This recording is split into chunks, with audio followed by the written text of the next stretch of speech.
Hello everyone, welcome to round table study. तो देखो जी, start करते हैं लेक्चर नंबर 3 केमिकल काइनेटिक्स का। ठीक है, और ना हम इस लेक्चर में बात करेंगे मॉलिक्यूलैरिटी ऑफ रिएक्शन की। देखो, ये जो हमारा टॉपिक है ना, मॉलिक्यूलैरिटी ऑफ अ रिएक्शन, तो यहाँ से बेसिकली एक मोस्ट इंपॉर्टेंट आपका क्वेश्चन बनता है।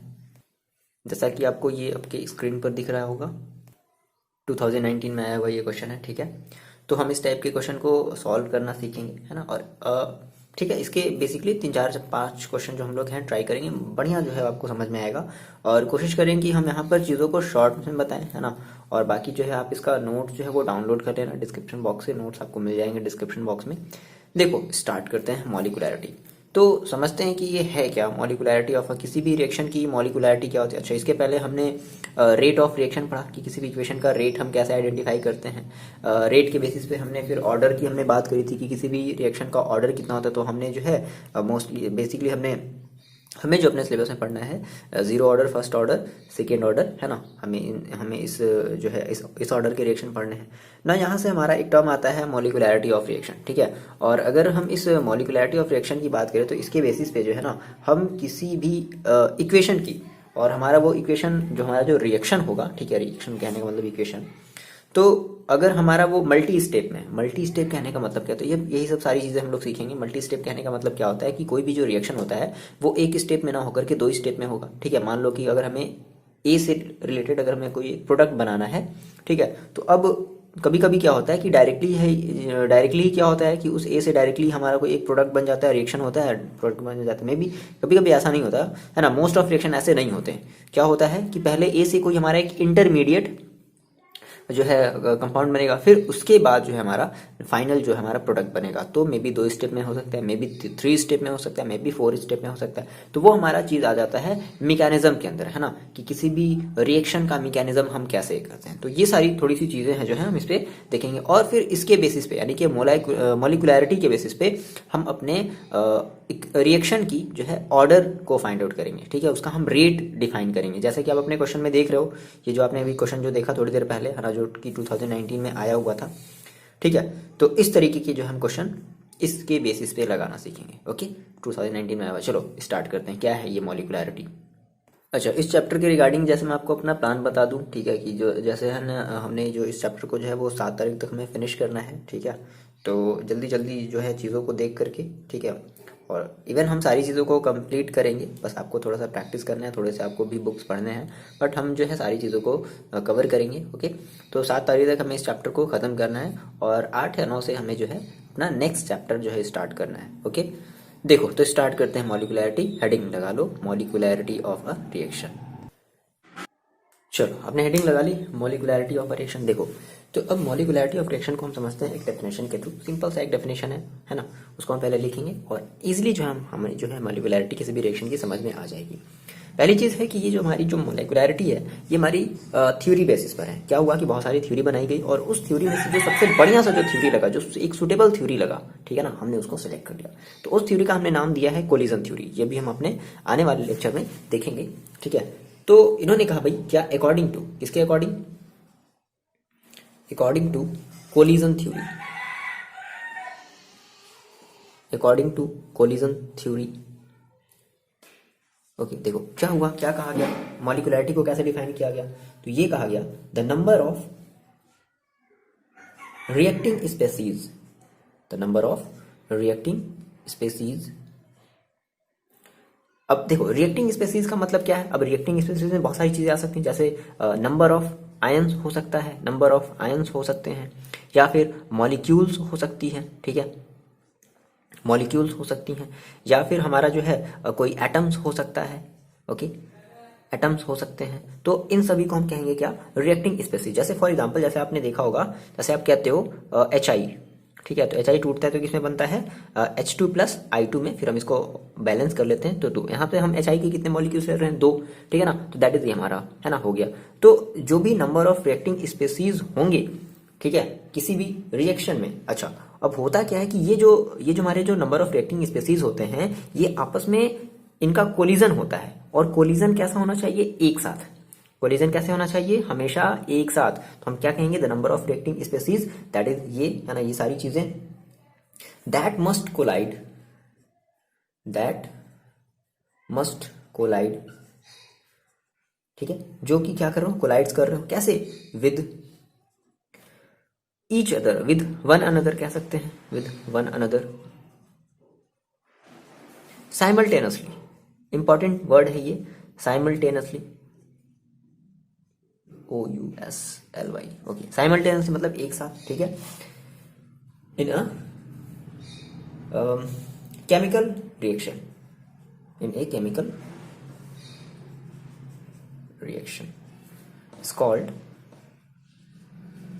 molecularity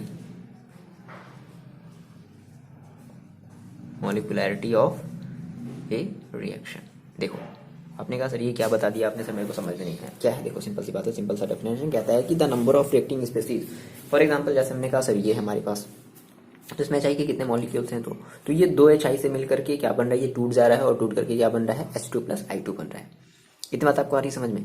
तो वही ये चीज कह रहा है कि अच्छा अब ये जो दो HI है ना, तो जैसे हमने कहा एक HI, तो दोनों HI का जो कोलिजन होना चाहिए वो साइमल्टेनियसली होना चाहिए, ठीक है, ये पूरी की पूरी हमारी थ्योरेटिकल बेस पर है। तो इस वजह से देखो हम जो हम यहाँ पे मॉलिक्युलैरिटी का मतलब होता है कि हम किसी भी मतलब हम उसके नंबर की बात करते हैं, ठीक है ना। तो अब बेसिकली हमें जो है कितने मॉलिक्युलैरिटी तक हमें पढ़नी है, हमें केवल 3 मॉलिक्युलैरिटी तक पढ़नी है। देखो क्या मतलब इसका, हम जैसे मान लो हमने कहा कि मान लो अगर हमारे पास केवल अगर जो है किसी भी मॉलिक्यूल्स का मतलब हम कह रहे हैं कि मान लो जैसे हमने कहा, देखो इसको ऐसे समझते हैं कि जैसे मान लो हमने कहा मेरे पास कोई एक कंपाउंड, एक सिंगल कंपाउंड, ठीक है, फॉर एग्जाम्पल मान लो हमने कहा कि मेरे पास है जैसे O2F2, ठीक है, O2F2, और अगर हम इसको डिकम्पोज करेंगे, क्या करेंगे इसको हम अगर डिकम्पोज करेंगे मतलब इसको हम तोड़ेंगे तो क्या मिलेगा, हमें मिलेगा O2 + F2। अच्छा तो यहाँ पर हम देख रहे हैं कि यहाँ पे O2F2 जो है वो इसके देखो हमारे कितने मॉलिक्यूल्स हैं, एक, तो हम कह सकते हैं कि भाई एक ही मॉलिक्यूल्स हैं, तो जो कोलिजन होगा वो बड़ा इजीली होगा। कोलिजन कहने का मतलब कि जो चीज़ें जो कोलाइड होंगी है ना, कोलाइड होकर के जब वो टूटेंगी तो बड़ी ही इजीली क्या हो जाएंगी, टूट जाएंगी। अच्छा मान लो हमने कहा कि नहीं अब हम जो है कोई एक ऐसा जो जैसे मान लो हमने ये वाला एक इक्वेशन ले लिया, 2HI ले लिया हमने, HI के यहाँ पे 2 मॉलिक्यूल्स ले लिए, तो कोलिजन तो होगा। तो देखो पॉसिबिलिटी में भी ये भी हो सकती है कि कोलिजन जो है वो एक साथ ना हो, समझ रहे हो, पॉसिबिलिटी ये भी हो सकती है कि जो कोलिजन जो हो एक साथ ना हो, मतलब कि पहले जो है HI जो है वो हो, शायद ऐसा भी हो सकता है, बट ये हमारा वैसा नहीं होगा, ये हमारा एक ही बार में क्या हो जाएगा, रिएक्शन हो जाएगा। तो मे भी पॉसिबिलिटी क्या है कि पहले HI से कुछ और एक इंटरमीडिएट प्रोडक्ट बनेगा, टर्म याद रखना है, कौन सा प्रोडक्ट बनेगा, इंटरमीडिएट प्रोडक्ट बनेगा। देन उस इंटरमीडिएट प्रोडक्ट के बाद फिर एक हमारा दूसरा जो है फाइनल हमारा प्रोडक्ट बनेगा। तो यानी कि हमने कहा कि जो हमारा रिएक्शन है वो एक स्टेप में नहीं हुआ, ये वाला रिएक्शन एक स्टेप में हो गया, ठीक है, क्यों, ठीक है। अब मे बी पॉसिबिलिटी है इस वाले 2 वाले में पॉसिबिलिटी है कि हमारी जो रिएक्शन होगी वो एक स्टेप में ना होकर के कई सारे स्टेप में होगी। मे बी ऐसा भी हो सकता है कि शायद ये एक ही स्टेप में हो जाए। तो इंपॉर्टेंट बात हमें मॉलिक्युलैरिटी से रिलेटेड क्या याद रखनी है कि जो कोलिजन होना चाहिए ना मॉलिक्यूल्स का या एटम्स का या आयंस का, वो साइमल्टेनियसली होना चाहिए, ठीक है।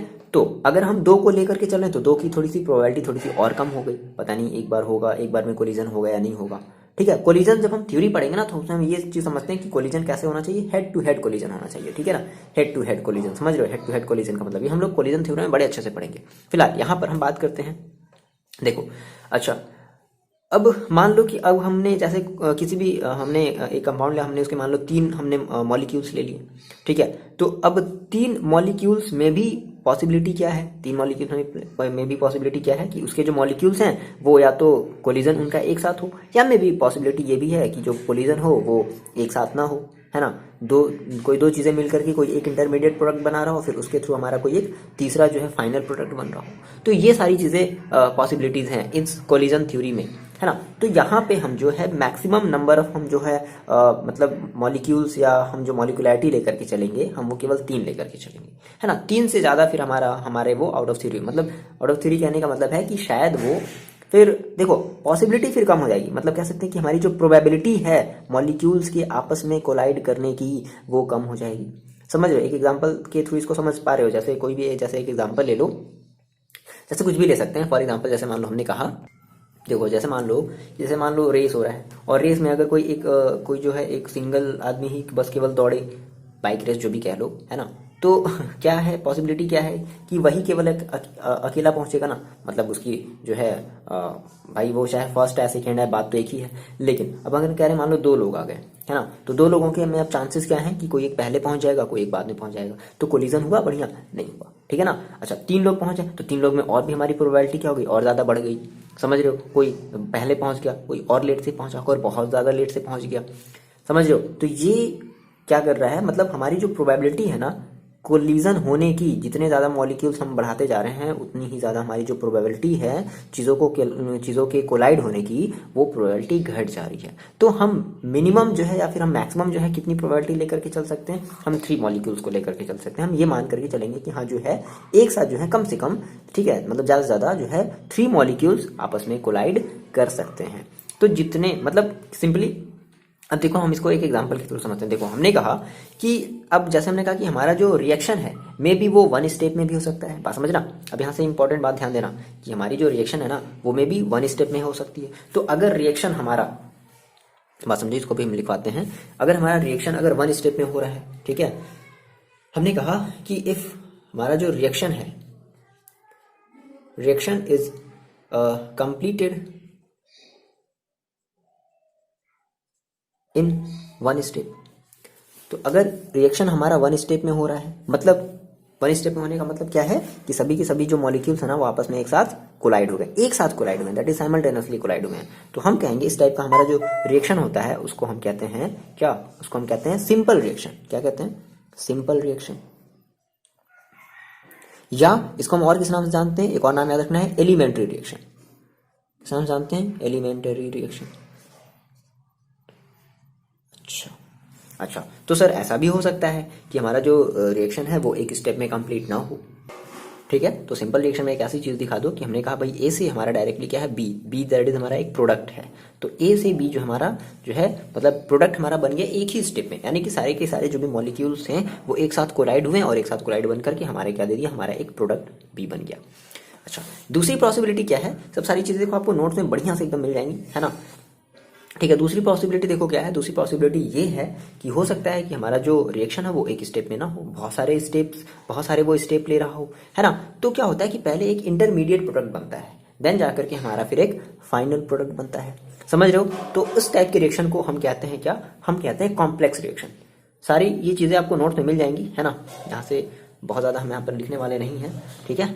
तो कॉम्प्लेक्स रिएक्शन चीजों को आप पढ़ लोगे, लिख लोगे कॉपी में, समझ में आ जाएगा बढ़िया जो है। यहाँ भी चीजों को हम समझा दे रहे हैं, ठीक है, और वहां से देख लेना, आपको बहुत अच्छे से जो है समझ में आ जाएगा। तो हमने कहा सर कॉम्प्लेक्स रिएक्शन की क्या कंडीशन हो सकती है कि इसमें हमारे जो मॉलिक्यूल्स होंगे वो एक साथ कोलाइड नहीं होंगे, है ना, नहीं होंगे, तभी तो हम क्या करें कि हमारे ये मल्टी स्टेप में होंगे। कैसे होंगे ये मल्टी स्टेप्स, मतलब ऐसे कह सकते हैं कि मान लो ए से जो हमारा पहले बी बना, बी से फिर हमारा सी बना, देन सी से हमारा एक फाइनल प्रोडक्ट बन रहा है, समझ रहे हो, इस तरीके से ये हो सकता है। तो मल्टी स्टेप हुआ।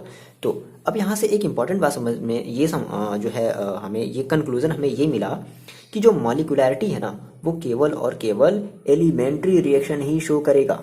इंपॉर्टेंट बात, क्या क्या बात समझ में आई यहाँ से, हमें इन सारी चीज़ों से क्या समझ में आया कि जो हमारी जो मॉलिक्यूलैरिटी है वो केवल और केवल कौन से रिएक्शन शो करेंगे, वो हमारे जो है जो 1 स्टेप में हो जा रहे हैं। भाई 1 स्टेप में हो रहा है, इसका मतलब ही क्या है, इसका मतलब ये है कि सारे के सारे मॉलिक्यूल जो है वो एक ही बार क्या हो रहे हैं, कोलाइड्स हो रहे हैं। तो इसीलिए हमारा रिएक्शन एक स्टेप में कंप्लीट हो जा रहा है। तो इसका मतलब है कि जो मॉलिक्यूलैरिटी है, मॉलिक्यूलैरिटी के लिए कंडीशन है ना भाई, साइमल्टेनियसली क्या होनी चाहिए, कोलाइड्स होनी चाहिए। तो जो मॉलिक्यूलैरिटी है वो केवल और केवल सिंगल स्टेप वाला रिएक्शन ही क्या करेगा, शो करेगा, दैट इज एलिमेंट्री रिएक्शन ही हमारा क्या करेगा, शो करेगा, दैट इज सिंपल रिएक्शन हमारा शो करेगा मॉलिक्यूलैरिटी, ठीक है। आगे बात समझ में। तो अच्छा अब हम मॉलिक्यूलैरिटी को और कैसे कह सकते हैं, हम ये कह सकते हैं कि हमारी जो मॉलिक्यूलैरिटी है किसी भी सिंपल रिएक्शन की, यानी कि जो एक स्टेप में हो जा रहे हैं, वो क्या हो सकता है, वो क्या हो सकता है, वो सम ऑफ द मॉलिक्यूल्स हो सकते हैं। मतलब कि फॉर एग्जाम्पल ऐसे समझो, देखो फॉर एग्जाम्पल ऐसे समझो, फॉर एग्जाम्पल मान लो हमने कहा कि हमारे पास, देखो जैसे फॉर एग्जाम्पल मान लो हमने कहा कि हमारे पास O2F2 है, इसको हम क्या कहेंगे, इसको हम कहेंगे डाई ऑक्सीजन फ्लोराइड O2, ठीक है। इसका हमने क्या किया, इसका हमने डिकम्पोज किया, हमने इसको डिकम्पोज किया, तो क्या मिला, ये मिला हमें O2 + F2, बस समझना। तो यहाँ पे हम ये देख रहे हैं कि इसके इस O2F2 के कितने मॉलिक्यूल्स हैं, एक, भाई कुछ नहीं लगाया है तो क्या है, एक है। तो हम कहेंगे कि इसकी जो मॉलिक्यूलैरिटी होगी वो कितनी होगी, 1 होगी। कितनी होगी इसकी मॉलिक्यूलैरिटी, 1 होगी।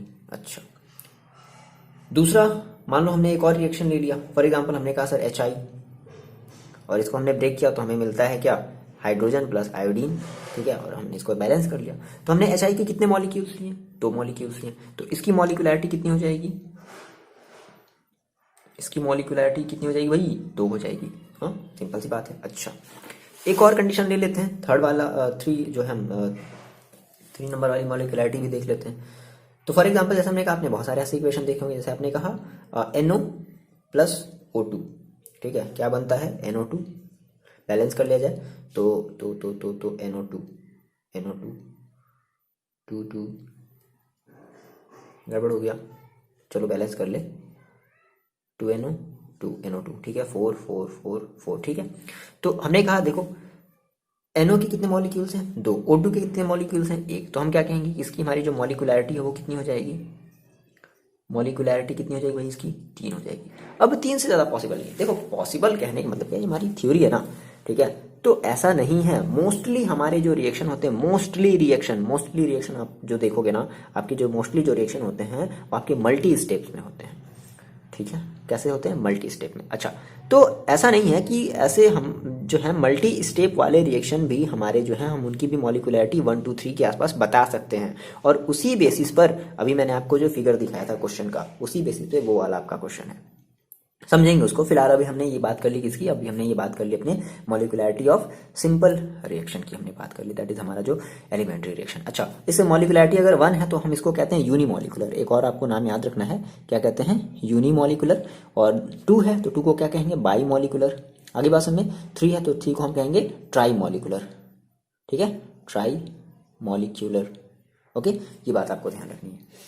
अब देखो, अच्छा मान लो जैसे आपने कहा कि सर मान लो हमने कहा कि मेरे पास एक रिएक्शन था 5Br minus plus BrO3 minus और प्लस 6H प्लस। ओके, ये एक रिएक्शन है, समझाने के लिए कल बता रहे हैं आपको। देखो तो इसका ये कहा गया कि ये जब फाइनली जब इसका जब प्रोडक्ट बना तो ये बना 3Br2 और प्लस 3H2O। तो हमने कहा सर अच्छा इसके आयंस काउंट किया गया तो ये पता चला ये 5 है, यहाँ पे 1 है और यहाँ पर 6 है, तो लगभग ये कितना बता रहा है, लगभग 6 12, लगभग ये 12 जो है वो आयंस बता रहा है। तो क्या हम कह देंगे क्या इसकी ये जो मॉलिक्यूलैरिटी है वो 12 है, नहीं, ये पॉसिबल नहीं। मतलब देखो हमने ये जो थ्योरी बनाई है ना, ये हमारी केवल एक थ्योरी है। कौन सी बेसिस पर, कौन सी थ्योरी की बेसिस पर है, कोलिजन थ्योरी, जो कि हम आने वाले अपने लेक्चर में पढ़ने वाले हैं। ओके, तो ऐसा नहीं है। हाँ, बट इसका जब मैकेनिज्म देखा गया, जब अच्छे से जब समझा गया है ना, तो पता चला कि नहीं इसकी जो मॉलिक्यूलैरिटी है वो 12 नहीं है, वो है 2 या 3 है, ऐसा देखना पड़ेगा एक बार, ठीक है। तो 2 है ना, तो ऐसा ये देखने में लग रहा है। तो हम आपको वही समझाना चाहते हैं क्या, कि हमारे पास ऐसे भी जो है कॉम्प्लेक्स रिएक्शन होंगे जिनकी मॉलिक्यूलैरिटी 1 2 3 हो सकती है, भले ही वो कई स्टेप में हो रहे हैं, भले ही वो सिंगल या सेकेंड या थर्ड स्टेप में बन रहा हो, फाइनल प्रोडक्ट सेकेंड या थर्ड स्टेप में बन रहा हो, बट उसकी मॉलिक्यूलैरिटी भी हम चेक करेंगे, और उसी के बेसिस पे हम ये जो है, हमने आपको जो एक क्वेश्चन दिखाया था 2019-20 का, वो जो है आपका है। ओके, चलो, तो आपको मॉलिक्यूलैरिटी जो है वो समझ में आया है ना, कि अगर हमारे जो सिंपल रिएक्शन के या फिर एलिमेंट्री रिएक्शन के जो हम मॉलिक्यूलैरिटी है वो बड़ी इजीली डिफाइन कर सकते हैं। लेकिन नाउ अब हम बात करने वाले हैं कि अगर हमारे पास मान लो एलिमेंट्री रिएक्शन नहीं है बट उसकी मॉलिक्यूलैरिटी 1 है 2 है, तो फिर हम ये कैसे डिटरमाइन करेंगे। वर्ड्स पे ध्यान देना, बात सबको समझना। हम क्या करने वाले हैं, हम ये समझने वाले हैं कि अगर हम कोई एक रिएक्शन ले रहे हैं जो सिंगल स्टेप में कंप्लीट नहीं हो रहा है, सिंगल स्टेप में नहीं कंप्लीट होने का मतलब क्या है कि वो 2-3 स्टेप ले रहा है ना, और हर स्टेप में क्या करता है, एक इंटरमीडिएट कंपाउंड्स बनाता है। तो अब हम उसकी मॉलिक्यूलैरिटी 1 2 या 3 क्यों बोलते हैं या कैसे बता सकते हैं, ये हम चीज़ पढ़ने वाले हैं। और ये सारा का सारा हमारा जो बेसिस है वो किसके बेसिस पे है, कोलिशन थ्योरी की बेसिस पे है। ओके, मिटा दिया जाए इस चीज़ को। चलो देखो समझते हैं। देखो बच्चे, हेडिंग थोड़ी सी एक छोटी सी लगा लो, क्या, determining that is order of reaction from a complex reaction, है ना, कि कॉम्प्लेक्स रिएक्शन से हम कैसे अपने ऑर्डर को याद आया, ऑर्डर ऑफ रिएक्शन, ठीक है, ऑर्डर ऑफ रिएक्शन को हम कैसे डिटरमाइन कर सकते हैं। इवन हमें पता है कि ऑर्डर ऑफ जो रिएक्शन है वो हमारे एक्सपेरिमेंटली बेस्ड होता है, टोटली एक्सपेरिमेंटल बेस्ड होता है, ठीक है, और हमारा ये जो मॉलिक्यूलैरिटी है वो हमारी एक थ्योरेटिकल बेस्ड है ना, ये केवल इसके बारे में एक थ्योरी दी गई है, ठीक है। चलो तो हम बात करते हैं कॉम्प्लेक्स रिएक्शन की। अब ऐसे भी कुछ कॉम्प्लेक्स रिएक्शन होते हैं जिनकी मॉलिक्यूलैरिटी 1 होती है, 2 होती है, 3 होती है ना। तो हम उसके बेसिस पे हम ऑर्डर ऑफ रिएक्शन को कैसे बता सकते हैं, हमें ये चीज देखना है। और जो मैंने आपको जो क्वेश्चन दिखाया था वो इसी का क्वेश्चन था, वो इसी से रिलेटेड, इसी टॉपिक से रिलेटेड क्वेश्चन था। देखो बात समझो। तो हमने कहा कि सर अगर हम बात करते हैं कॉम्प्लेक्स रिएक्शन की, तो हमें पता है कि कॉम्प्लेक्स जो रिएक्शन है वो एक स्टेप में तो होगा नहीं, वो कई सारे स्टेप्स में होंगे। दैट इज हम यहाँ से एक वर्ड यूज करते हैं, हम कहते हैं कि वो क्या लेंगे, वो कई सारे मतलब स्टेप्स लेंगे। तो उन्हीं कई सारे स्टेप्स को हम कहते हैं क्या, मैकेनिज्म ऑफ रिएक्शन। ठीक है, ओके, इतनी बात समझ में आ रही है। अच्छा, फॉर एग्जाम्पल देखो, हमने समझा, हमने कहा कि मान लो हमने कोई एक रिएक्शन लिया, ए से हमें जो है एक प्रोडक्ट बन रहा था, एक ए से हमारा क्या है, एक प्रोडक्ट बन रहा था। तो आप इसको देख करके कहोगे ठीक है ये तो हमारा एक जो है सिंगल स्टेप रिएक्शन है, बट नहीं, ऐसा नहीं हुआ। क्या कि पहले जो है शायद ऐसा हुआ होगा कि ए से जो है एक बी बना होगा, और ये हमारा जो बी है ना, इसको हम कहते हैं इंटरमीडिएट। क्या कहते हैं, इंटरमीडिएट प्रोडक्ट।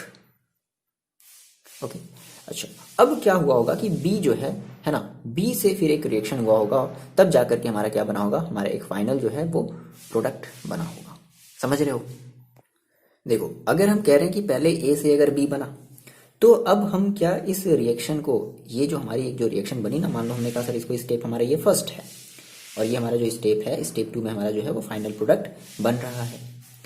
तो आप मेरे को बताओ, क्या ये कोई जरूरी है कि इनकी जो रेट होगी, हाँ याद आया, क्या आया वर्ड, रेट, है ना, इनका जो रेट होगा बनने का, क्या वो सेम रेट से ये बन रहे होंगे? क्या ए से बी के बनने, मतलब ए से बी का जो रेट होगा बनने का, जो टाइमिंग होगा, देख रहे हो कितना ज़्यादा डिस्टर्बेंस है। ऐसे ही मेरे को बहुत ज़्यादा वीडियो जो है वो हर जगह जगह पे कट करने पड़ते हैं। ये मैंने डेमो के लिए आपको छोड़ दिया है कि ऐसी ऐसी डिस्टर्बेंस होती है, ठीक है, ये आकर के बढ़ा गए, ठीक है। चलो देखो, सुनो और आनंद लो। तो बात समझते हैं, हम कहाँ पर थे। देखो इस वजह से थोड़ा सा लेट हो जाता है, डिले हो जाता है ना। ओके, देखो तो हम कहाँ पर थे, हम थे स्टेप फर्स्ट पर। ओके, तो हमने कहा नहीं, स्टेप फर्स्ट पर हम ये कह रहे थे कि हमने जो है इसकी जो है, अरे यार सब आकर के गड़बड़ काम कर देते हैं। देखो हमने कहा कि ए से बी के बनने का जो रेट है वो कुछ और रहा होगा, बी से जो फाइनल हमारा जो प्रोडक्ट बन रहा होगा उसका जो रेट है वो कुछ और रहा होगा, है ना। तो हमने कहा कि मान लो ये हमारा एक रेट, ये एक रेट फर्स्ट था और ये हमारा एक रेट सेकेंड था। मतलब दोनों की बनने की जो रेट है ना, वो दोनों की रेट जो है वो अलग अलग है। मतलब कि हम क्या कह सकते हैं, हम ये कह सकते हैं कि सर हमारा जो कॉम्प्लेक्स रिएक्शन है, कॉम्प्लेक्स रिएक्शन हम ये कह सकते हैं, complex reaction do not take place at same rate, है ना। ऐसा नहीं हो सकता, सेम रेट से नहीं बन सकते। ए से बी बन रहा है उसका रेट कुछ और होगा, बी से फाइनल प्रोडक्ट बन रहा है उसका रेट कुछ और होगा। समझ रहे हो, फील कर पा रहे हो। अब देखो, तो अब अगर ऐसा नहीं है तो सर क्या हो रहा होगा, तो मे भी ऐसा हो रहा होगा कि किसी एक, कोई भी एक क्या हो रहा, मतलब कोई एक स्लो रेट से हो रहा। मान लिया हमने, माना सपोज करो, हमने कहा कि हमारी इसकी जो रेट थी वो थोड़ी स्लो थी। क्या थी ये, थोड़ा इसका जो बनने का जो प्रोसेस था, है ना, ए से बी बनने का जो प्रोसेस था वो थोड़ा स्लो था, और बी से जो फाइनल प्रोडक्ट बनने का जो प्रोसेस था वो थोड़ा फास्ट था। ठीक है, अच्छा देखो, तो अब कहने का सीन क्या है कि जो हमारी इस रिएक्शन की, हमने कहा सर ऐसे एक हमारा एक प्रोडक्ट बना, और प्रोडक्ट बनने में हमने कहा कि ऐसे प्रोडक्ट तो बन गया, लेकिन जब मैकेनिज्म देखा गया, है ना, तो जब थ्योरी बनाई गई तो ये पता चला कि नहीं पहले ए से बी बन रहा था, देन बी से फिर हमारा फाइनल एक प्रोडक्ट बना था। ऐसे बहुत सारे भी रिएक्शन देखेंगे, टेंशन ना लो, बताते हैं, अभी आते हैं अपने एग्जाम्पल पर आते हैं। पहले यहाँ पे केवल थ्योरी सुनो, कहानी सुनो। देखो तो ऐसा हुआ, तो क्या कहा गया कि ये ऐसा हुआ। अब इसके बनने की जो रेट थी वो स्लो थी, इसके बनने की रेट क्या थी, फास्ट थी। अब हम अगर ये कहें कि चलो ये बताओ चाहिए कि इस रिएक्शन में ओवरऑल, है ना, हम ये कह सकते हैं कि ओवरऑल हमारी जो मॉलिक्यूलैरिटी होगी वो किस पर डिपेंड करेगी, इस वाले पर डिपेंड करेगी या इस वाले पर डिपेंड करेगी। थोड़ा सोचो, देखो इसको थोड़ा सा हम ऐसे समझते हैं। सपोज करो एक फैक्ट्री है, ठीक है, एक फैक्ट्री है, और एक फैक्ट्री में साइकिल बनाने का वर्क चल रहा है ना। एक कंप्लीट साइकिल जो है इस फैक्ट्री से, एक कंप्लीट साइकिल जो है वो निकल रही है, साइकिल कह लो, बाइक कह लो, जो भी कह लो, ठीक है। अच्छा, अब मान लो हमने कहा कि इस फैक्ट्री में जो है कई सारे कंपार्टमेंट होंगे, मतलब एक ऐसा हमारा जो डिपार्टमेंट होगा जहाँ पर जो है हैंडल बन रहे होंगे, ठीक है, हैंडल बन रहा होगा। एक ऐसा जो हमारा डिपार्टमेंट होगा जहाँ पर केवल जो है उसके कह सकते हैं कि टायर बन रहे होंगे, समझ रहे हो, या फिर कुछ और एक रिम बन रहा होगा, ठीक है, कहीं कुछ और, अगर मान लो बढ़िया सी अगर साइकिल है तो उसका कहीं गियर बन रहा होगा, कई सारी चीज़ें अलग अलग जगह पे क्या हो रही होंगी, तैयार हो रही होंगी।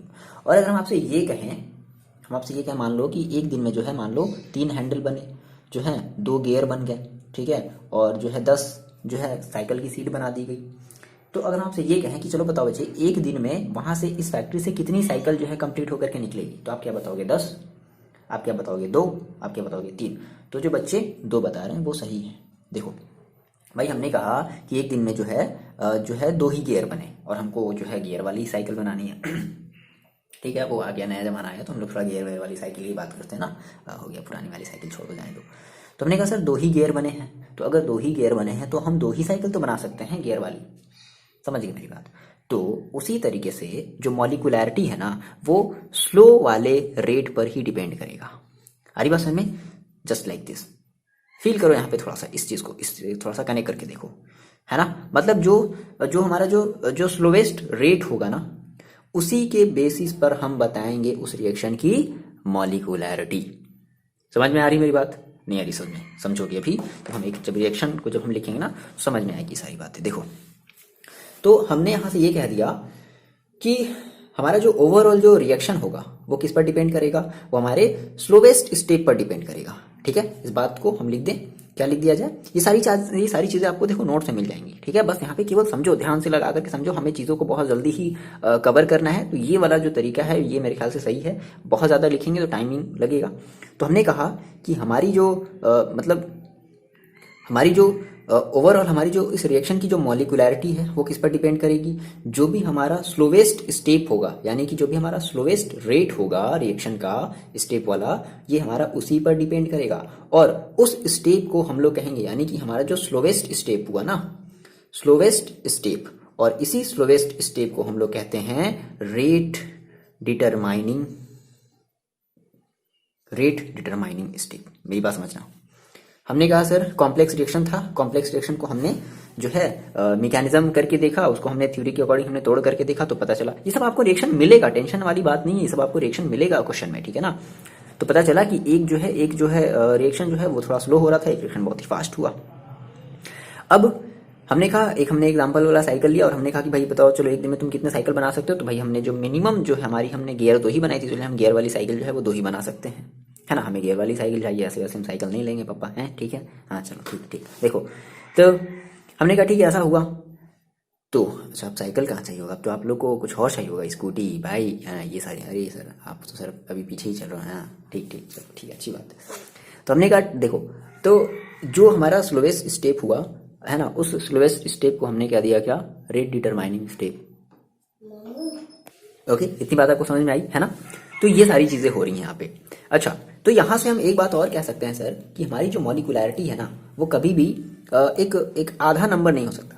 जैसे हम भाई कह रहे हैं साइकिल वाला एग्जांपल देखो, है ना। हमने कहा कि भाई हमें हमें एक साइकिल चाहिए, तो हमें एक कंप्लीट साइकिल चाहिए ना, ऐसा थोड़ा ना कि हम जो है बिना गियर लगा हुआ साइकिल ले लेंगे, नहीं, ठीक है। तो हमें ऐसा नहीं चाहिए, ठीक है। या फिर मान लो अगर आप स्कूटी की अगर डिमांड कर रहे हो, या फिर अगर आप एक बाइक की डिमांड कर रहे हो, तो ऐसा नहीं है कि उस बाइक में गियर लगा ही नहीं, आप उसको दे दिया जाए, तो ऐसा नहीं हो सकता। तो सिमिलर इसी तरीके से जो मोलेकुलैरिटी है ना, वो कभी भी इनकम्प्लीट नंबर नहीं हो सकती। मतलब कि वो कभी भी डेसिमल में नहीं हो सकती, फ्रैक्शन में नहीं हो सकती। वो कैसी होगी? तो मॉलिक्यूलैरिटी हमेशा कैसी होगी? एक होल नंबर होगी। आगे बात समझे? तो हम ये कह सकते हैं क्या, कि हमारी जो मॉलिक्यूलैरिटी होगी वो कैसी होगी? मॉलिक्यूलैरिटी इज ऑलवेज, सब सारी चीजें हैं आपके नोट्स में, ये सब सारी चीजें हैं, है ना। तो कोशिश आप यहाँ से ये थोड़ा सा बताओगे इस तरीके से, मॉलिक्यूलैरिटी इज ऑलवेज होल नंबर, ठीक है। मॉलिक्यूलैरिटी कैसी? हमारी होल नंबर। अच्छा, अब देखो, हमने कहा सर हमारा जो स्लोवेस्ट स्टेप है, तो स्लोवेस्ट स्टेप के बेसिस पे हम क्या करें सर, उसके बेसिस पे हम रेट को डिटरमाइन कर रहे हैं। बात समझना, रेट को डिटरमाइन करो। हमने पढ़ा था कि रेट हमारा जो होता है वो उसके कंसंट्रेशन के पावर पर डिपेंड करता है। ये तो हमने चीजें पढ़ी थी ना। रेट हमारा जो है वो हम एक्सपेरिमेंटली निकालते हैं, बट कुछ इक्वेशन के लिए हम ये थ्योरी यूज करेंगे।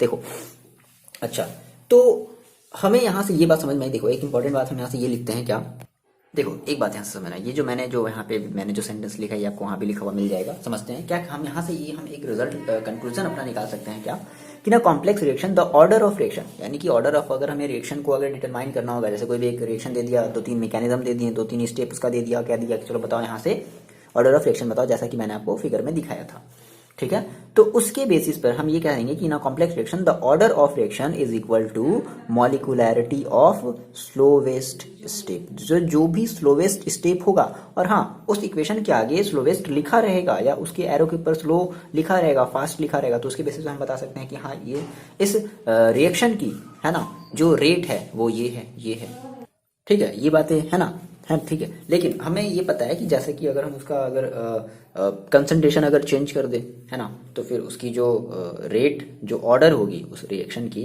जो ऑर्डर होगी वो क्या होगी, वो हमारे मॉलिक्यूलैरिटी के इक्वल नहीं होगी, ठीक है।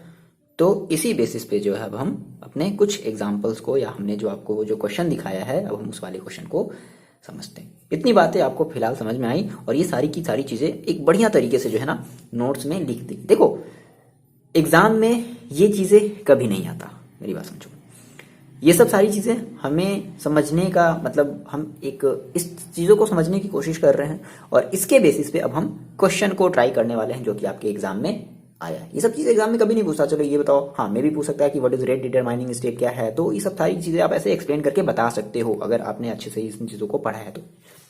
चलो देखो हम अपने बात करते हैं क्वेश्चन की।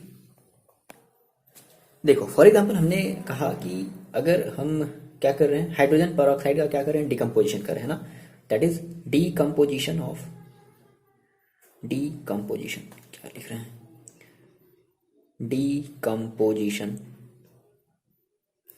Of hydrogen peroxide that is H2O2, है ना। हाइड्रोजन पेरोक्साइड का ये फॉर्मूला होता है डीकम्पोजिशन ऑफ हाइड्रोजन पेरोक्साइड। हम एक यहाँ पे हम एक कैटलिस्ट यूज करेंगे, ठीक है ना, आयोडाइड, ठीक है, in presence of iodide that is I-, ठीक है, इन एल्कलाइन मीडियम। अब एल्कलाइन का मतलब क्या होता है, थोड़ा सोचो, alkaline medium, alkaline means OH जिसको हम कहते हैं बेस, ठीक है। एल्कलाइन मीडियम में हम क्या कर रहे हैं, इस H2O2 का क्या कर रहे हैं, डिकम्पोजिशन कर रहे हैं, ठीक है, डिकम्पोज कर रहे हैं। तो देखो क्या हुआ, ये रिएक्शन ये दिया गया है 2H2O2, ठीक है, और एक हमने कैटलिस्ट यूज किया है आयोडाइड आयन, और कौन से मीडियम में, OH मीडियम में, दैट इज है ना एल्कलाइन मीडियम में। तो क्या बने हैं, ये हमारे पास बना है 2H2O और प्लस O2, ओके। देखो अब यहां से मान लो, अगर मेरी बात सुनना, अब यहां से दो तरीके के क्वेश्चन पूछ सकते हैं। पहला क्वेश्चन क्या बोलेगा कि मान लो जो है 2-3 रिएक्शन दे देगा, और 2-3 रिएक्शन के बेसिस पे बोल देगा कि चलो इसका रेट बताओ। पहला जो है आपका वो क्वेश्चन हो गया। दूसरा इसमें क्वेश्चन क्या पूछ सकता है कि रेट ऑफ रिएक्शन दे देगा, बात समझना मेरी, रेट ऑफ रिएक्शन दे देगा, और बोल देगा कि चलो जो है जो थ्योरेटिकल जो हम मैकेनिज्म बना सकते हैं, ठीक है, वो बनाओ। तो मान लो हमने कहा कि अगर जैसे इसका मान लो रेट दे दिया, है ना, ये दिया गया, ये मतलब कैसे, एक्सपेरिमेंटली, तो बाई एक्सपेरिमेंट, बात समझना, बाई एक्सपेरिमेंट। अभी हम अपने दूसरे वाले क्वेश्चन पर भी आते हैं, जो आपका जो मेन क्वेश्चन पूछा गया है, बाई एक्सपेरिमेंट जो रेट दिया गया, रेट ऑफ रिएक्शन, इस रिएक्शन का जो रेट दिया गया वो क्या बताया गया, वो है H2O2 और I-। अच्छा, इसका मतलब ये है ना कि जो रेट है ना वो H2O2 के कंसंट्रेशन के पावर पर भी डिपेंड कर रहा है, और I के कंसंट्रेशन के पावर पर भी क्या कर रहा है, डिपेंड कर रहा है। भाई रेट ऐसे तो याद करो, रेट पिछला वाला वीडियो है ना, ठीक है। तो अब कह रहा है कि इसके बेसिस पे अगर हम जो है, अगर एक एज्यूम्ड अगर हम रिएक्शन अगर बना लेना चाहते हैं, अगर हम इसका मैकेनिज्म, अगर हम इसका स्टेप अगर दिखा दें, तो क्या क्या हो सकता है, सोचो पहले थोड़ा सा इस क्वेश्चन के बारे में, मतलब इस रेट के बारे में सोचो। देखो ये रेट आपका क्या शो कर रहा है, रेट कहने का मतलब भाई इसकी कंसंट्रेशन पावर कितनी है, 1, कंसंट्रेशन पावर कितनी है, 1, तो टोटल ओवरऑल जो रेट हुआ, बात समझना, ओवरऑल जो रेट हुआ वो कितना हुआ, 2। लेकिन अगर हम बात करेंगे कि order with respect to H2O2 के ऑर्डर में कितना रिस्पेक्ट है, 1, आयोडाइड आयन के रिस्पेक्ट में कितना जो है रेट है, वो भी है 1। देखो हमने कहा कि हमारी जो ओवरऑल जो रेट है ना, रेट है वो कितनी है, 2 है इस पूरे इक्वेशन की, ठीक है। लेकिन अगर हम कहते हैं कि ओवरऑल ऑर्डर, फिर हम अगर ये कहें कि order with respect to H2O2 के रिस्पेक्ट में देखो कितनी ऑर्डर है, 1 है। एंड अगर हमें ये कहें कि जो I माइनस के रिस्पेक्ट में हमारी जो ऑर्डर है वो कितनी है ना, तो order with respect to I minus वो भी कितनी है, 1 है। तो इसलिए हम कह देंगे कि हाँ ठीक है, हमारी ओवरऑल ऑर्डर कितनी है, 2 है। देखो अब यहाँ से बात समझते हैं। हमने कहा सर हमारे पास जो ओवरऑल ऑर्डर है भाई वो कितनी है, 2 है। और अभी हमने थोड़ी देर पहले ये पढ़ा कि हमारा किसी भी अगर कॉम्प्लेक्स रिएक्शन की अगर हम बात करें, है ना, तो ऑर्डर ऑफ जो रिएक्शन होता है वो किस पर डिपेंड करता है, is equal to molecularity of slowest step. Order of reaction is equal to molecularity of slowest step. तो देखो हम कह रहे हैं अगर इसकी ऑर्डर 2 है, यानी कि ये ऑर्डर 2 हमें कैसे, मतलब कि हमने कहा कि भाई इसका एक मैकेनिज्म हुआ होगा, है ना, इस रिएक्शन का एक मैकेनिज्म हुआ होगा, और उस मैकेनिज्म के थ्रू हमारा जो स्लोवेस्ट स्टेप रहा होगा ना, ठीक है, उस स्लोवेस्ट स्टेप में H2 और I2 दोनों H2O2 और जो I है वो एक साथ क्या किए होंगे, रिएक्ट किए होंगे। बात समझ में? देखो मेरी बात समझना। देखो हमने कहा 2-3 एग्जाम्पल के थ्रू हम इसको समझेंगे। देखो ये जो ओवरऑल ऑर्डर है ना, हम इसे देख करके नहीं बता रहे हैं कि हमारा ओवरऑल ऑर्डर ये हो गया तो मॉलिकुलैरिटी हमारी इसकी 2 है, नहीं, हम इसे देख करके नहीं बता रहे हैं। देखो हमने कहा कि एक्सपेरिमेंटली जब किया गया, ये देखा गया H2O2 को जब डिकम्पोज किया गया, है ना, इन आयोडाइड के प्रेजेंस में, ठीक है, तो ये बना। अच्छा, फिर उसके बाद उसका जब मैकेनिज्म, मतलब इस रेट लॉ के बेसिस पे हमने कहा कि देखो हमने ये कहा भी थोड़ी देर पहले कि जो हमारा कॉम्प्लेक्स रिएक्शन, मतलब उसकी जो ऑर्डर ऑफ जो रिएक्शन होगी वो किसके इक्वल होगी, वो उसकी मॉलिकुलैरिटी के इक्वल होगी। अब मॉलिकुलैरिटी में हमने कहा था कि भाई मॉलिकुलैरिटी हम कैसे डिफाइन कर, मतलब हम रेट कैसे डिफाइन करते, तो हमने कहा था कि रेट डिटरमाइनिंग हमारे पास एक स्टेप होता है। रेट डिटरमाइनिंग स्टेप का मतलब क्या है कि जो सबसे स्लोएस्ट स्टेप हो। तो यानी कि ये जो बन रहा होगा, है ना, इसी को भाई ये हमारा क्या होगा, ये हमारा एक स्लोवेस्ट स्टेप रहा होगा। ये जो H2O2 प्लस I एक रिएक्शन होगा और ये हमारा सबसे स्लोवेस्ट स्टेप रहा होगा, और इसके थ्रू हमारा एक इंटरमीडिएट कंपाउंड बना होगा। देखो तो हमने कहा कि इस बेसिस पर हम ये कह सकते हैं कि हम इस रेट लॉ के बेसिस पर, है ना, यानी कि हमने कहा कि हमारा जो ऑर्डर मिला ना 2, तो हम इस रेट लॉ के बेसिस पे हम ये कह सकते हैं कि हमारा जो रिएक्शन है वो 2 स्टेप में हुआ होगा, ठीक है। और ये जो H2O2 और प्लस I माइनस जो है वो एक साथ रहेंगे। देखो कैसे, हमने कहा कि सर स्टेप 1 में देखो क्या हुआ होगा, सोचो स्टेप 1 में। अब देखो अब इसी चीज को क्या किया ना, इसी चीज को आपके वो तो चीज सिंपल है, जो दूसरी वाली जो क्वेश्चन है ना, जो मैंने बोला कि इससे 2 रिलेटेड क्वेश्चन पूछ सकता है। जो दूसरा वाला जो क्वेश्चन है, जो कि एग्जैक्टली आपके जो क्वेश्चन में दिया गया है, वो क्या है कि उसका रिएक्शन दे दिया गया है कि मैकेनिज्म भाई ये है, तो चलो उसका जो है ऑर्डर और ओवरऑल जो है ऑर्डर बताओ। देखो बात समझना, ये अगर आपको समझ में आ जाएगा तो वो तो फिर इजीली समझ में आएगा। देखो हमने कहा कि स्टेप फर्स्ट में देखो क्या हुआ होगा कि ये H2O2, ठीक है, और प्लस I माइनस दोनों क्या किए होंगे, रिएक्ट किए होंगे, और रिएक्ट करके क्या बनाया होगा, देखो एक इंटरमीडिएट कंपाउंड बना होगा।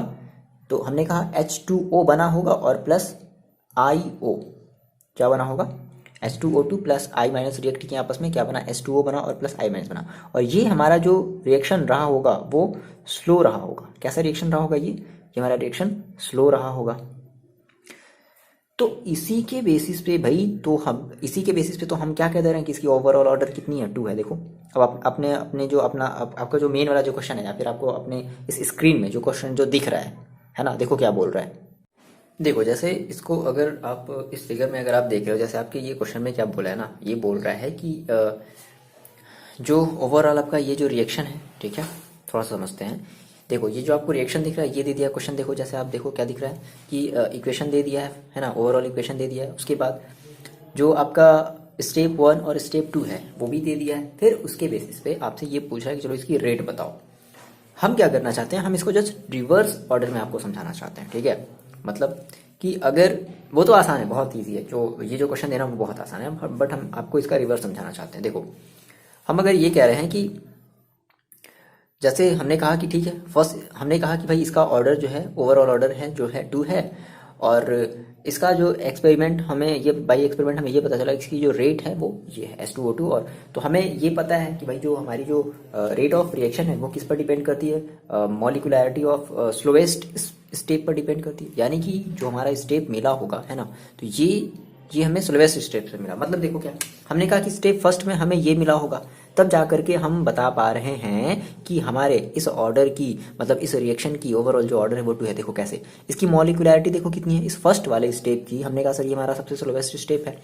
इस फर्स्ट वाले स्टेप की देखो मॉलिक्यूलैरिटी कितनी है, ये 1 है, ये 1 है, तो ओवरऑल इसकी मॉलिक्यूलैरिटी कितनी हो गई, 2 हो गई। नाउ अगर हम बात करें स्टेप 2 की, देखो यहां से हमारा ये जो बनता है आईओ, इसको हम लोग कहते हैं हाइपो आयोडाइट आयन। क्या कहते हैं, इसका नाम लिख लेना है आपको, हाइपो आयोडाइट आयन। ठीक है, ये हमारा हाइपो आयोडाइट आयन है। अब देखो स्टेप 2 में देखो क्या हुआ होगा, स्टेप टू देखो क्या हुआ होगा। देखो हमने कहा कि यहां से हमारा जो है H2O बना और हाइपो आयोडाइट आयन बना। अब ये जो हमारा हाइपो आयोडाइट आयन है, ये हमारा क्या है, ये हमारा एक इंटरमीडिएट कह सकते हैं कि प्रोडक्ट है। ठीक है, इंटरमीडिएट कंपाउंड है। अब ये क्या करेगा फिर हमारे जो है, देखो हमने कहा कि भाई देखो H2O2 जो है, H2O2 के कितने मॉलिक्यूल्स हैं, 2 मॉलिक्यूल्स हैं। तो एक मॉलिक्यूल जो है वो क्या किया, वो आयोडाइड आयन से क्या किया, रिएक्ट किया। ठीक है, दूसरा वाला जो H2O2 मॉलिक्यूल्स होगा, क्योंकि भाई 2 है ना, तो दूसरा वाला H2O2 मॉलिक्यूल अब किससे रिएक्ट करेगा, इस हाइपो आयोडाइड आयन से रिएक्ट करेगा, दैट इज आईओ से रिएक्ट करेगा। और देखो क्या बना देगा, पहले स्टेप में देखो मान लो हमने कहा H2O बना है, तो दूसरे स्टेप में क्या बनेगा, O2 बनेगा। ठीक है, आ रही बात समझ में, दूसरे स्टेप में क्या बनना चाहिए, O2 बनना चाहिए। ठीक है, तो देखो क्या होगा, तो यहां से जो है आपका H2O2 बना लिया जाए, H2O2। ठीक है, ये बेस्ड होता है। ठीक है, H2O2 प्लस यहाँ से आपका जो है O2 निकलेगा और एक जो है आयोडाइड आयन। ऐसा हम जानते हैं लास्ट में ना कि हमारा जो कैटलिस्ट होता है, कैटलिस्ट जो है वो किसी भी रिएक्शन में पार्टिसिपेट नहीं करता, वो बस उसके रिएक्शन की रेट को डिक्रीज या इंक्रीज करता है। तो लास्ट में जो हमारा है ये जो आयोडाइड आयन है वो बाहर निकल जाएगा। तो ये देखा गया थ्योरेटिकली, ये जो हमारा रिएक्शन था ना, ये क्या था, ये फास्ट था। अब अपने आप इस ओवरऑल आप अपने इस मतलब ये जो हमने जो चीज़ें बताई हैं, अब इसको अपने क्वेश्चन से रिलेट करो। आई होप आपने क्वेश्चन को अपनी कॉपी में लिख लिया होगा। ठीक है, अब उस क्वेश्चन से रिलेट करो। तो ये आपकी जो है इक्वेशन दे दी गई, स्टेप 1 स्टेप 2 दे दिया गया है, ये ओवरऑल जो इक्वेशन है ये दे दिया गया, और उसमें पूछ रहा है कि चलो इसकी रेट बताओ। तो देखो सिंपल, मान लो आपको ये नहीं पता है ना, तो हम क्या बताएंगे, ये अगर हमारा ये स्लोएस्ट स्टेप है तो इसकी रेट जो होगी वो किस पर, इसकी जो रेट होगी वो किस पर डिपेंड करेगी, H2O2 और आयोडाइड आयन पर, है ना। यानी कि इसका जो रेट होगा वो हम चुपचाप जो है वो ये बता देंगे। ठीक है, ये तो ऐसे तो रेट ऐसे तो डिफाइन करते हैं ना, रेट ऑफ रिएक्शन जिसको कहते हैं, केवल रेट कहते हैं। ओके, ठीक है। बाकी के 2 क्वेश्चन जो पूछे हैं कि जो ऑर्डर बताना है विद रिस्पेक्ट टू H2O2 तो 1, ऑर्डर बताना है with respect to iodide ion that is 1, और ओवरऑल हमारी जो ऑर्डर है इस रिएक्शन की वो कितनी है, 2 है। बताओ, ये बात क्लियर हुई। तो क्वेश्चन को हमने जस्ट दूसरे तरीके से समझा है। ठीक है, ये आपका 2019 में क्वेश्चन आया हुआ क्वेश्चन है। चलो नहीं समझ में आया कोई बात नहीं, एक और क्वेश्चन देखते हैं। देखो बच्चे, ये क्वेश्चन समझना बहुत ही ईजी सा है ना, हमको पहले वाला क्वेश्चन भी ऐसे ही बताना चाहिए था, मेरी बात समझते हो। ये आपका ओवरऑल एक इक्वेशन दे दिया है। ठीक है, ये जो है आपका इसको हम क्या कहेंगे, N2O5। ओके, तो N2O5 को हम लोग क्या कहते हैं, डाई नाइट्रोजन पेंटॉक्साइड है ना, 5 ऑक्सीजन है, तो डाई नाइट्रोजन पेंटॉक्साइड का क्या हो रहा है, डिकम्पोजिशन हो रहा है। तो ये सारी चीजें जो है आपके क्वेश्चन में दी गई हैं। ये डिकम्पोजिशन हुआ, स्टेप 1 जो मैकेनिज्म है, स्टेप 1 ऐसे हुआ, स्टेप 2 ऐसे हुआ। अच्छा देखो, यहाँ पे टेंशन नहीं लेना कि सर ये तो फाइनल स्टेप है। तो जब हम पूरी की पूरी जब हम रिएक्शन लिखते हैं ना, तो हम इन दोनों को मिला करके लिखते हैं, देन हमारा फाइनल देखो हमारा जो प्रोडक्ट मिलता है वो 4NO2 और O2, वो अलग बात है, थोड़ी हम बैलेंस कर लेंगे, है ना। देखो NO2 और 3NO2 दैट इज 4N2 और O2। अच्छा, ये जो NO3 है ना, ये हमारा एक इंटरमीडिएट प्रोडक्ट है, ये चीज हमारी फाइनल प्रोडक्ट में नहीं आती है। ठीक है, ये केवल कहाँ शो होती है, केवल मैकेनिज्म में शो होती है। ओके, कह रहा है कि find the rate and order of reaction. तो एज वी नो, हमें पता है कि जो रेट होती है वो स्लोवेस्ट स्टेप के क्या होती है, मॉलिक्यूलैरिटी के इक्वल होती है। तो देखो इसमें स्लोवेस्ट स्टेप ये ऑलरेडी दे चुका है कि हाँ भाई ये जो है वो स्लो स्टेप वाला है, स्टेप फर्स्ट जो है वो स्लो है। तो अब स्टेप फर्स्ट में हम देख रहे हैं कि N2O5 है, तो N2O5 के देखो कितने मॉलिक्यूल्स हैं, 1। तो हम ये कह सकते हैं सर कि इसकी जो मॉलिक्यूलैरिटी होगी वो कितनी होगी, 1 होगी। और अगर इसकी मॉलिक्यूलैरिटी अगर 1 है तो इस रिएक्शन का जो ऑर्डर होगा वो भी कितना होगा, 1 होगा। आ रही बात समझ में? ठीक है, तो ये भी क्वेश्चन है जो 2016 में नहीं 2014-16 में ये आया हुआ है। ठीक है, तो यहां से 2 चीजें अगर आपसे पूछ रहा है कि find the rate and order of reaction, तो सिंपल देखो, आप रेट क्या बता दोगे। देखो आप अगर हम बात करें इसके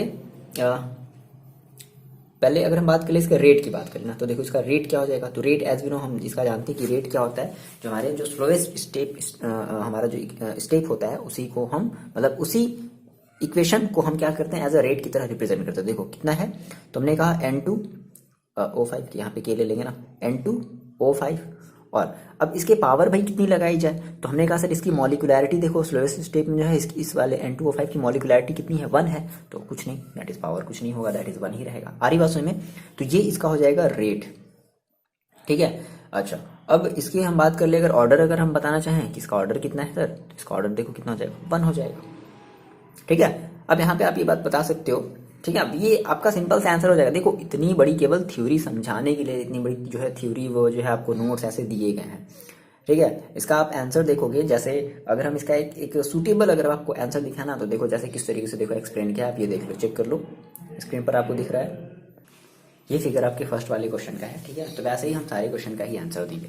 चलो ये भी नहीं समझ में आया, चलो एक और क्वेश्चन देखते हैं। देखो एक और क्वेश्चन देखते हैं। देखो जैसे ही आपका ये थर्ड क्वेश्चन है, ठीक है, कह रहा है कि 2NO + H2, ये आपका रिएक्शन दे दिया, मैकेनिज्म दे दिया, ये आपका स्टेप फर्स्ट है, ये आपका सेकंड है, ये आपका स्लो है, ये आपका फास्ट है ना, रेट है।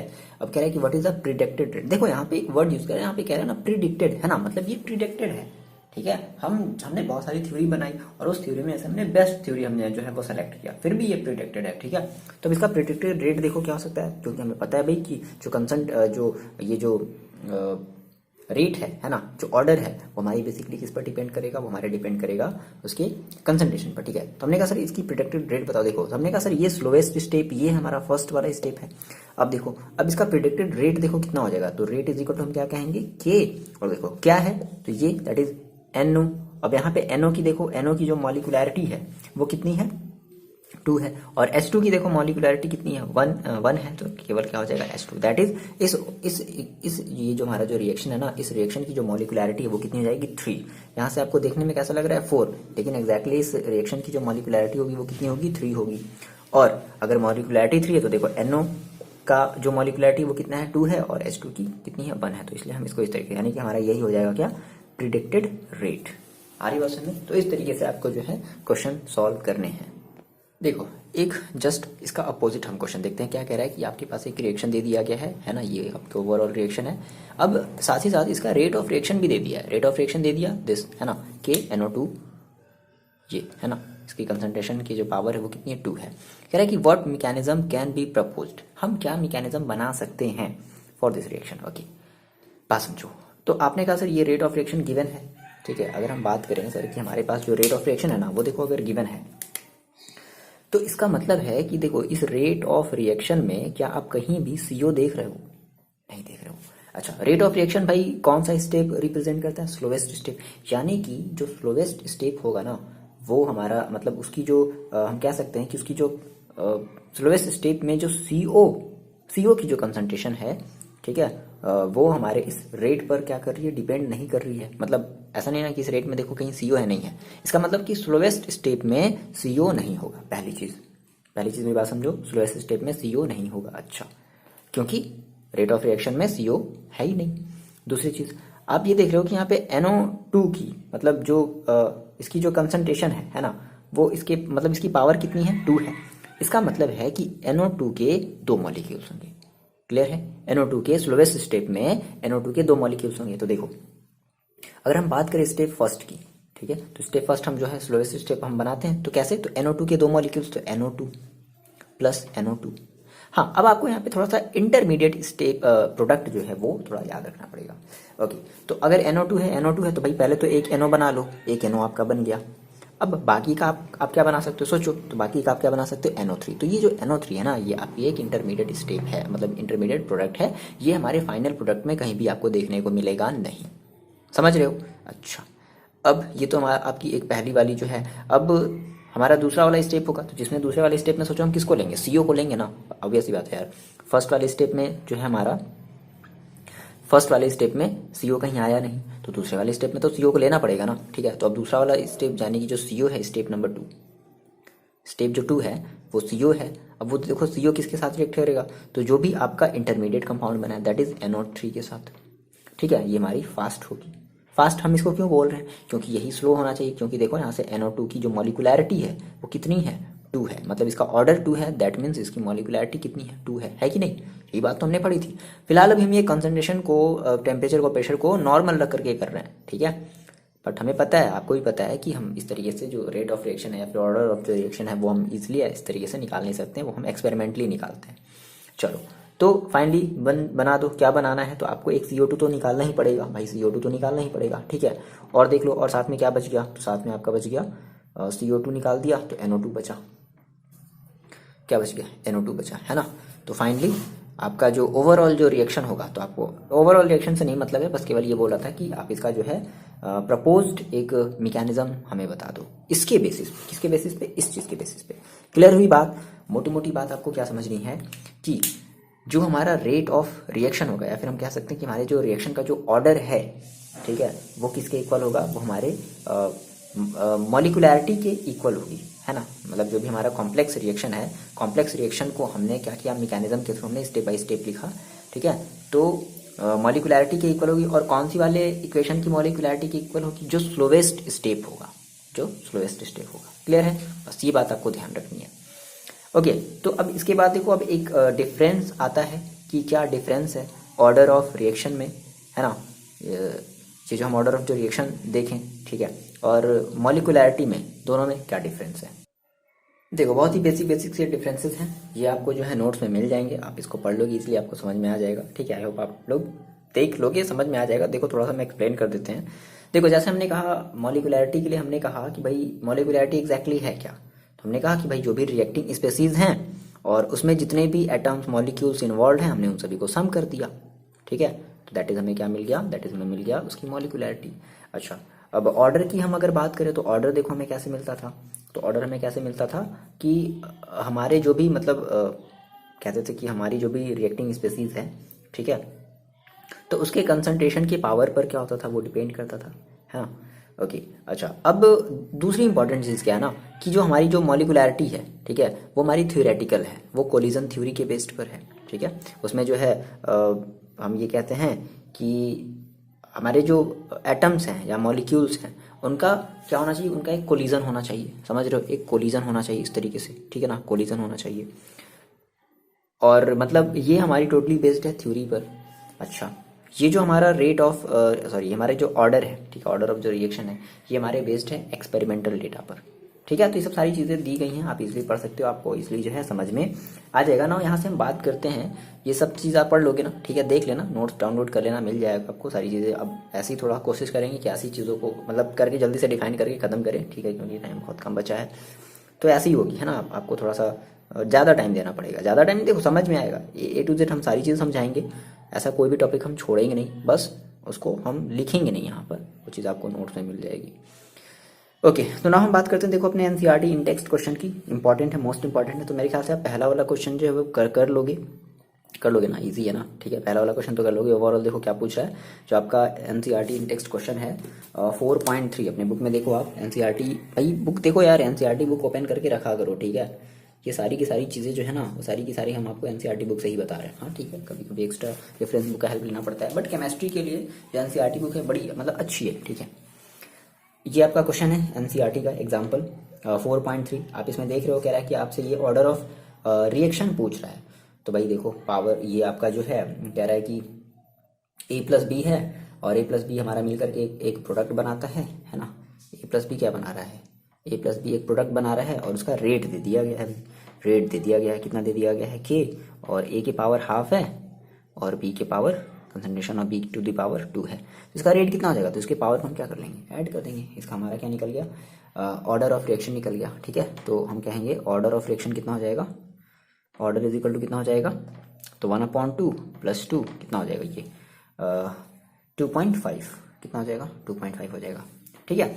अच्छा ठीक है, देखो जिस तरीके से रेट आप कह रहे हो ना, रेट आपकी जो है सॉरी आपकी जो ऑर्डर है वो 2.5, दैट इज एक डेसिमल वैल्यू आ सकती है। तो हम ये भी चीज़ क्या की है उसमें मेंशन कर सकते हैं कि हाँ हमारी ये जो ऑर्डर होगी वो डेसिमल में आ सकती है, बट हमारा जो मॉलिक्यूलैरिटी होता है वो कभी भी डेसिमल में नहीं आता। मैंने आपको साइकिल वाले का एग्जाम्पल दिया ना, या फिर आपके अब जो है आप अगर कोई भी चीज़ अगर जैसे समझ रहे हो, तो मॉलिक्यूलैरिटी हमारी क्या है, जिस तरीके से मैंने आपको एग्जाम्पल बताया था साइकिल वाला, तो मॉलिक्यूलैरिटी जो है हम वो डेसिमल में या फ्रैक्शन में नहीं ले सकते, हम भाई आधी चीज़ हम नहीं ले सकते, ठीक है, बट ऑर्डर में ये पॉसिबल है।